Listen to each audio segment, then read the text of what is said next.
Hi everyone, it's such a pleasure to be launching our new blog series, which is also going to be a vlog series here on Instagram via IGTV.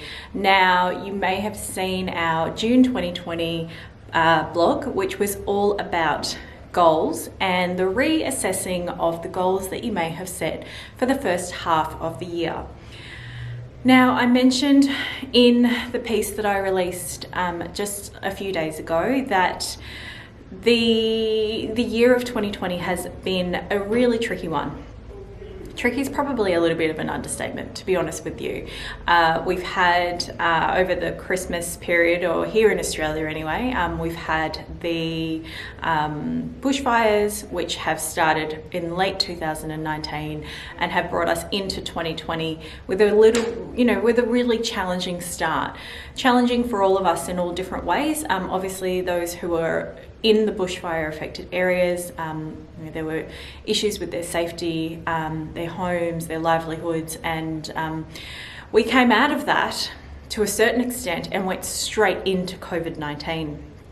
So here in Australia, we started feeling the effects of that around February, March, and most of us are still in some kind of state of isolation, in the sense that our businesses are still affected, our roles in our lives are still affected. If you're working a normal 9-to-5 kind of traditional employee type role, or if you are a business owner. I know a lot of you are business owners, and I know that that's still affecting you as well. So we're not quite there yet.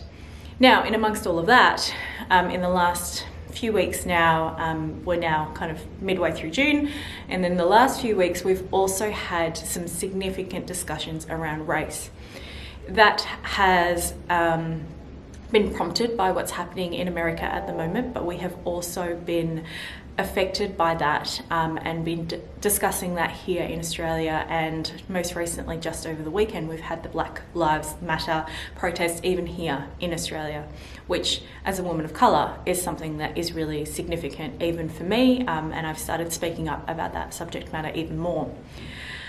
Now, that's just three things, three significant things that have really meant that our plans for 2020 and our plans for what we wanted to achieve may not have gone to plan. Now, you guys know that what I do and what I do best is that I help you get organised, I help you focus on the things that you want to do and that you want to achieve, and I help you make plans for those. But I'm also really conscious that we're human. We're all living through all of these different levels of trauma and changes in the world, and we have to be mindful of that, and we have to acknowledge those. So what I would usually do in June is I would get you to start looking back on the things that you'd written that you wanted to achieve by the halfway mark of 2020, and to be doing all those assessments. And I'm not going to tell you not to do that, because I think it's still incredibly important. But what I am going to do is to just be conscious of all of the other things that have been going on this year and all of the things that may have derailed your plans. So the few things that I'd like you to think about as you do your half-yearly assessment and you start going into the second half of 2020 is have a look at your original plan and look at what you've actually achieved. So I'm all about being kind to yourself. I'm all about celebrating the wins. So if you have had something that you have still achieved, or it may not have gone to the original plan, but you've still managed to get it done, or you've still managed to have some kind of win, even if it's really small, even if it was something that you set for yourself due to COVID or whatever else, and you've taken that on board, then I want you to acknowledge that. I want you to pat yourself on the back. I want you to celebrate that win, because to be honest, wins at this point are the things that are going to get us through, and they're going to be the things that really lighten things up. As we're still not there yet, and I don't anticipate 2020 seems to be the year that's going to throw everything at us, and we're just waiting. We're waiting to see what's coming around the corner. Now, the reason why I want you to focus on those wins is because they are incredibly important for your momentum. So when you do find that you're feeling really energized, you can take that energy and you can throw it into the next half of the year, and you can look at what you can do with that really positive energy. The next thing I want you to do is to look at the things you have not completed. Now, be really, really conscious that there may be things that you haven't completed due to the time of the year, due to the things that have been completely out of your control. Bushfires, not your fault. COVID, not your fault.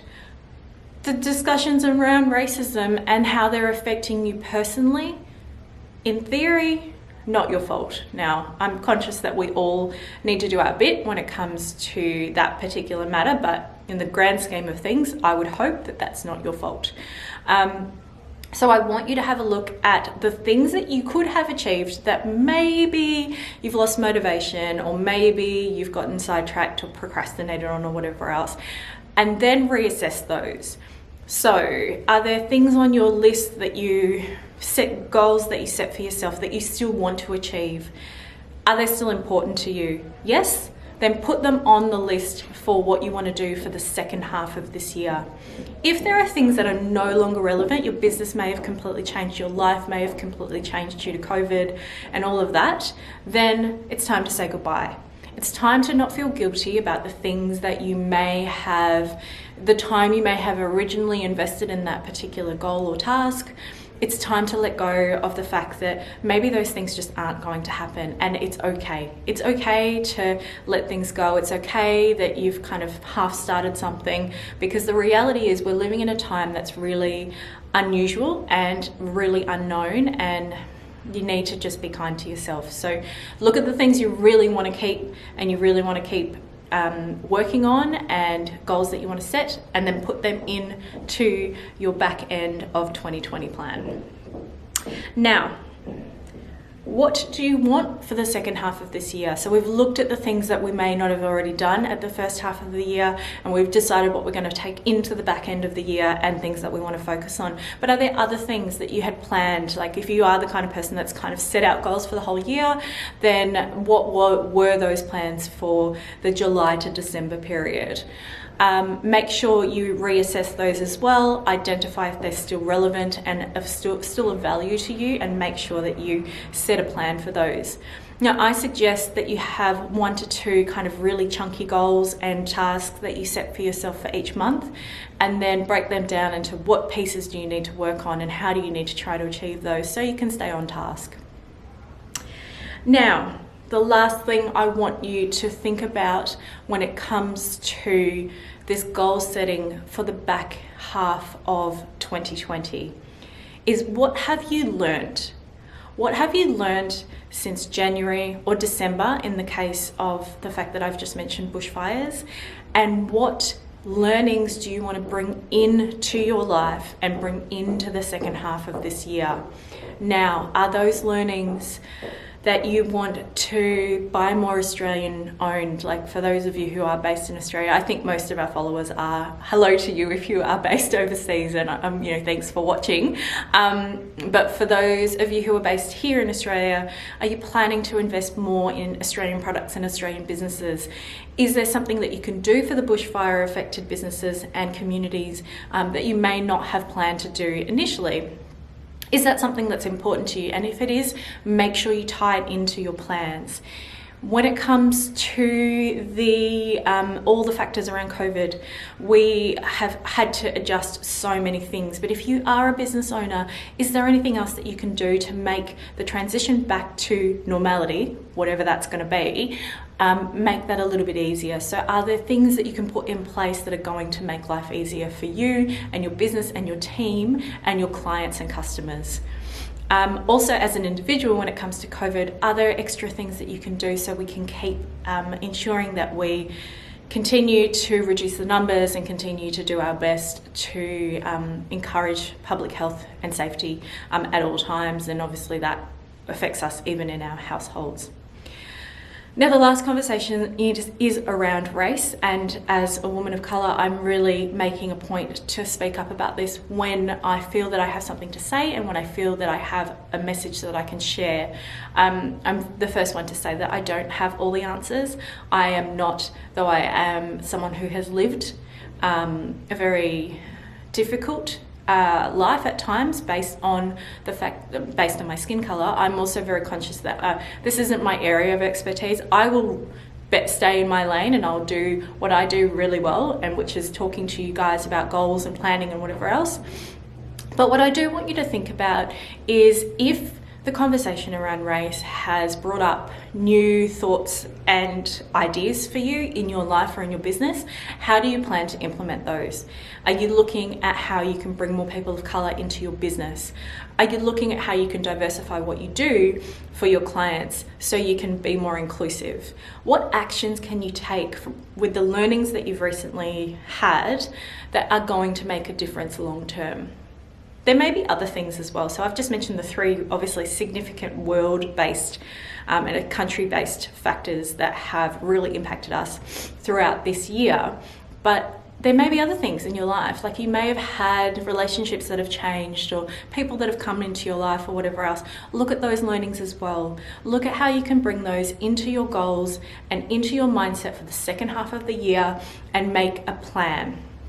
Use all of those things. We're constantly growing and learning and evolving, and we want to be using every single piece of that information to make the future better and make our future goals better as well. I wish you all the best for the second half of the year. As usual, we are always here to support you, to help you guide yourself through all of the bits and pieces that you want to achieve. So always reach out if you need anything. We're always here to help and to help you set your plans and your goals. I know that you can achieve whatever you put your mind to, and I really look forward to hearing more from you guys. We will have another blog and vlog in the next few weeks as we continue to kind of create this content and share our thoughts and tips and tricks with you. But until then, have a fantastic day.